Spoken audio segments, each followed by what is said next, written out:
Good morning.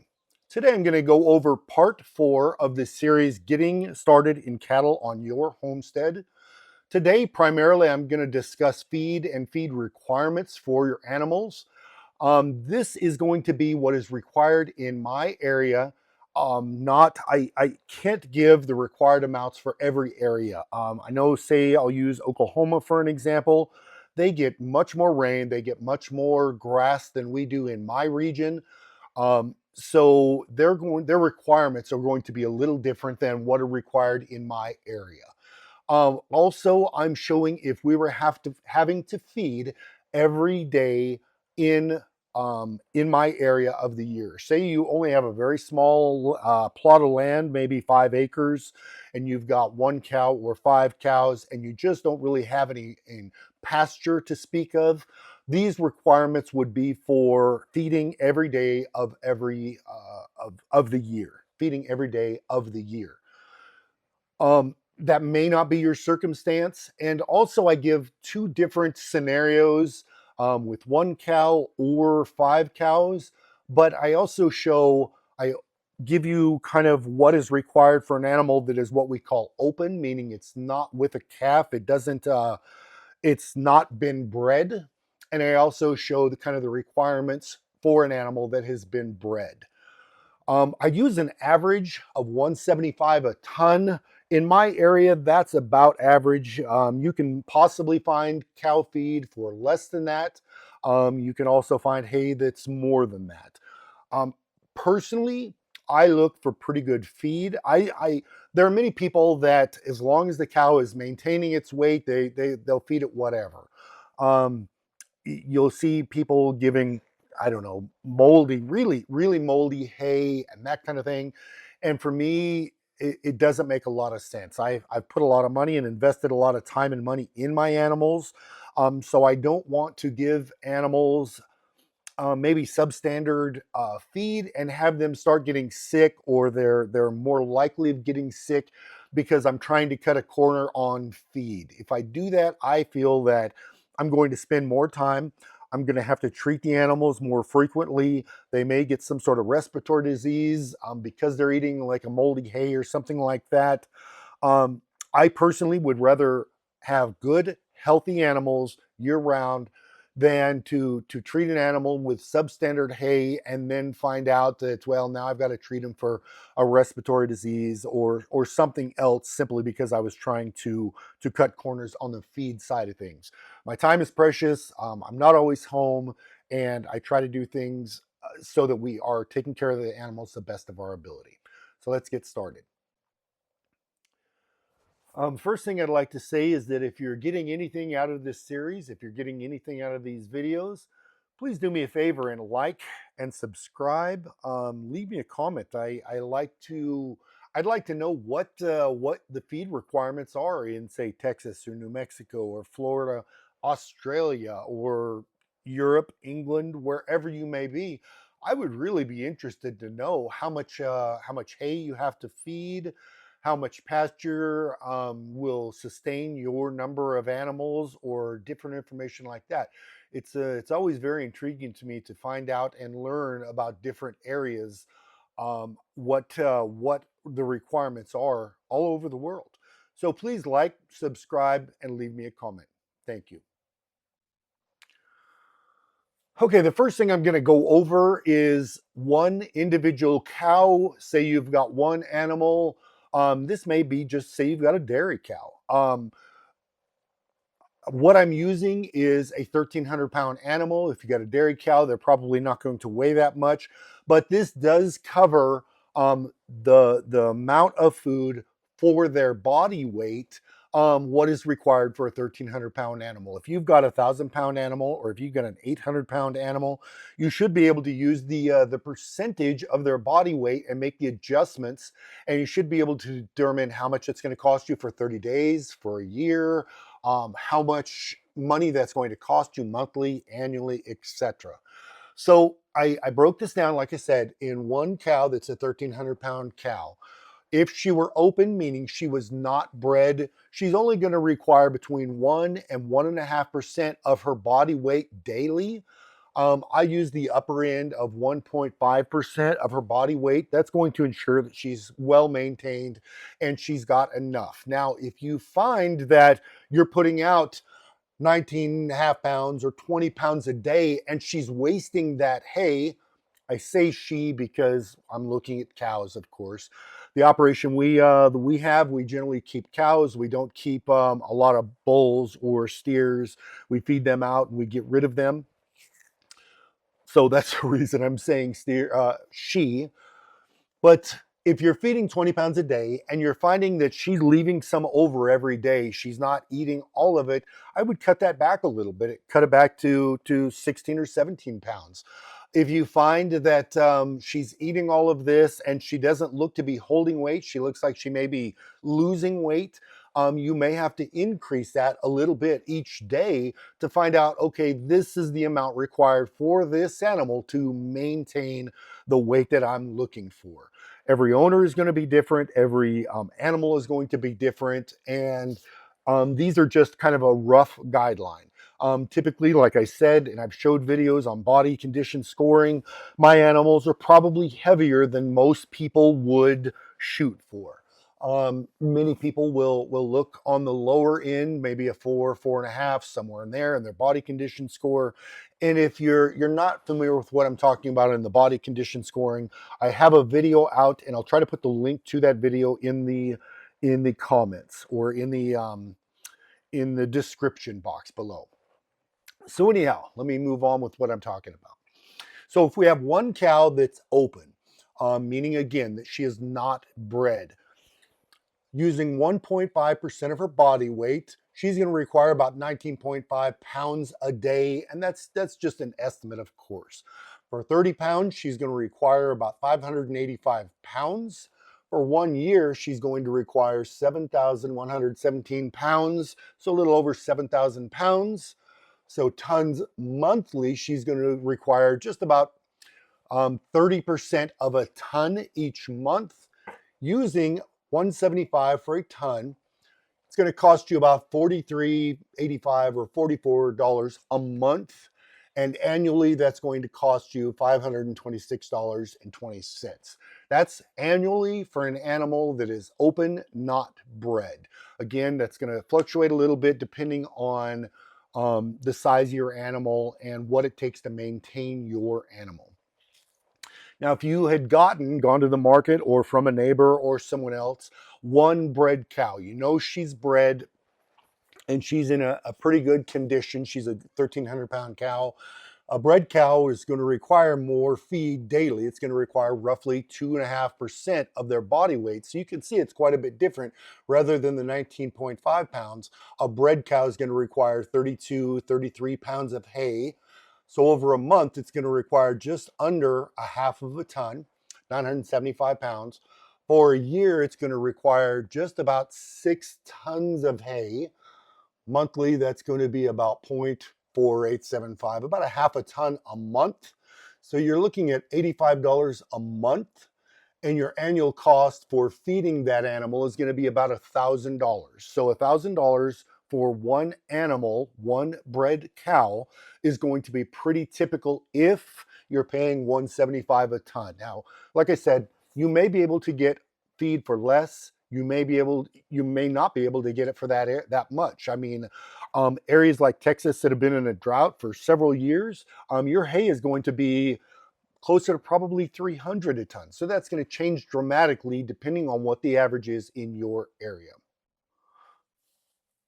So as I said, the amount that you're looking at for hay is going to change pretty dramatically, depending on where you are and what climate your area has been in. As I mentioned, Texas, they had been in a drought for several years, and they were not able to get hay. As a matter of fact, people in our area, Northwest Wyoming, were actually selling hay to people in Texas by the semi load, and they were selling it for quite a bit more than they could get from the local people here, which really put us locally in a bind because we're used to paying the 175, But if Texas is paying, say, 350 and they're willing to pay trucking, it was really putting us in a situation where we're doubling the amount of hay cost wise that we're spending. So what happens to you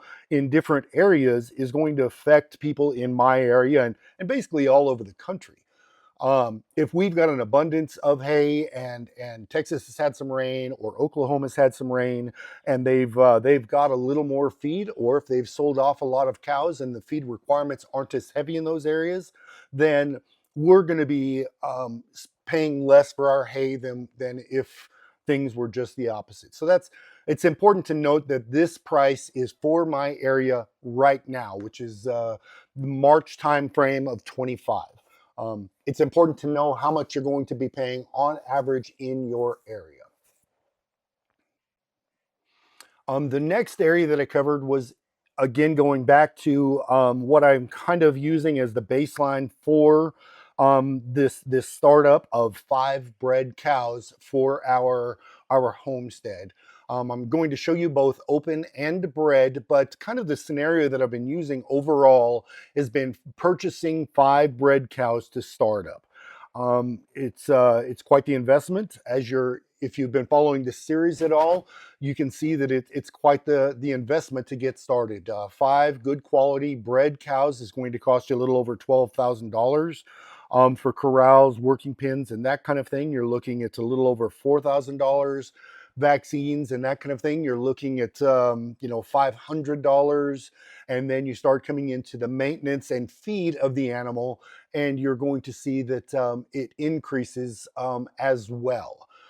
Again, this is just covering feed if you were having to feed all year.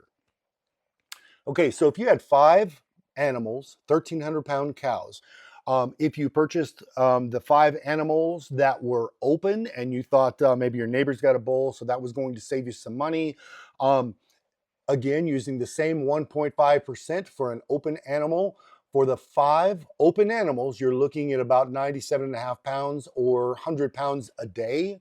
So for 30 days, you're looking at just under 3,000 pounds. Now here's where it starts to compound. For 1 year at that 97.5 pounds a day, you're looking at just under 36,000 pounds of hay. So that's about a ton and a half a day, excuse me, a ton and a half a month. Sorry about that. So your cost monthly is going to be about $255, and your cost annually is going to be about $3,000 for 5 animals that are not bred. So if you've got 5 large steers, you're looking at about $3,000 a year. I don't know why you would keep 5 large steers that are that kind of weight, but whatever works for you, that works. Everybody's got their own thing. Now, if you were looking at the 5 bred cows, again, which has kind of been what I've been using as kind of my guideline and getting started, again, we're using the 2.5% of their body weight every day. So that for the 5 animals is going to be about 162, 163 pounds a day. So for 30 days, you're looking at about 2.5 tons, 4,875 pounds. For a year, you're looking at just under 60,000 pounds of hay. Monthly, you're looking at about 2.5 tons of feed monthly, which is going to cost $426.56 monthly. So annually, that's going to cost you a little over $5,000 annually.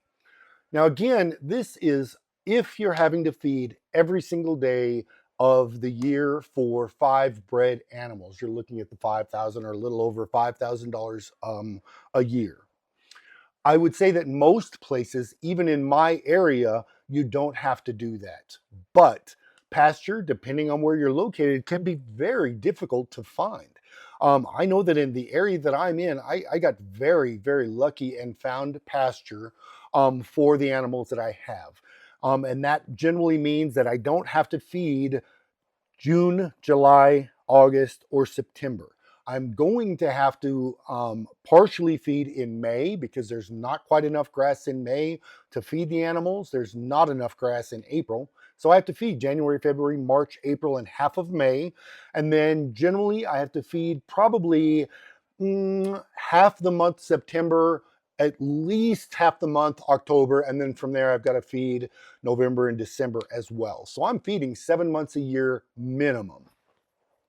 Um, that's if you can find pasture. Many places you can't find pasture. I got very lucky. If it wasn't for the opportunity that I have, I would literally have to feed everything every day all year.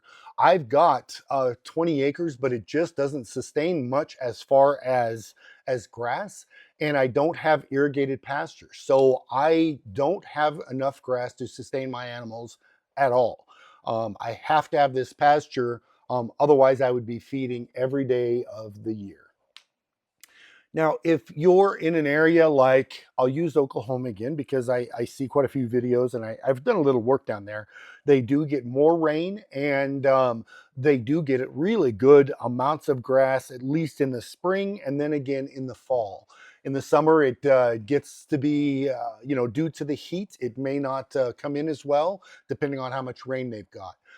Um, so you may not have to feed that much if you have, say you've purchased your homestead and you've got 20 acres, you may be able to feed 5 months a year or 3 months a year. It's going to be all dependent on where you live and what you have.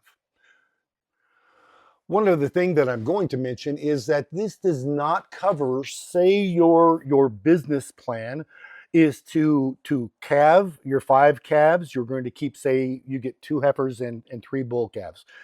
You're going to ban those 3 bull calves. You're going to keep 1 for yourself. If you plan on keeping the 2 heifers for yourself to increase the size of your herd, that means that you're going to have the 3 bull calves that you're going to ban. I'm just using this for an example. 3 bull calves that you're going to ban to turn into steers, and you're going to feed them out. Um, for those steers, it's going to depend on how you plan on feeding them out to finish your animals. Um, if you're just going to grass finish them, it's going to take a little bit longer to continue feeding them out. If especially if you're just doing grass or hay.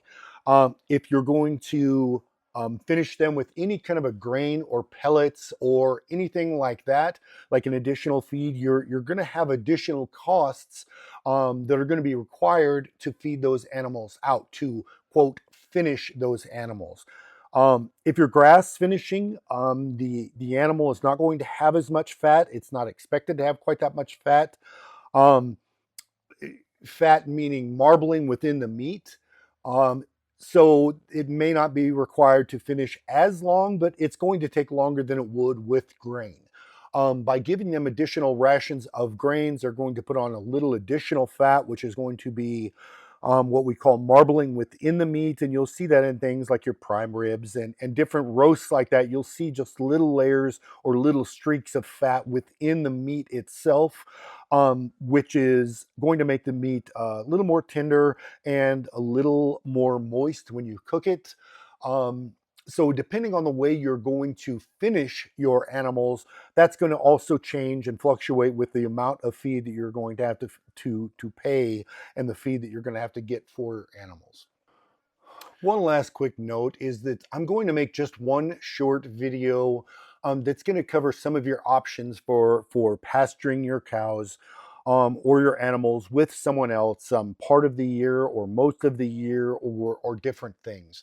Um, it's going to be a little too much to cover if I were to do it in addition to feeding your animals. That would make the video quite a bit longer, and so I'd rather just keep the cost of your feed annually as one video, and then keeping it moderately short, and then add in a separate video covering boarding your animals or pasturing your animals in a separate video itself. That will keep both videos a little shorter, and I think that that's going to be a better way of doing it. Rather than having one 30-minute video, I can do one 15-minute video and one 5-minute video. I think they're easier to digest that way. So I thank you very much for watching today. I hope that this has been beneficial and helpful for you. If you get anything out of this, or if you're enjoying the series, please do me a favor and like, subscribe, and leave me a comment. I really do look forward to those comments. Thank you very much, and have a great day.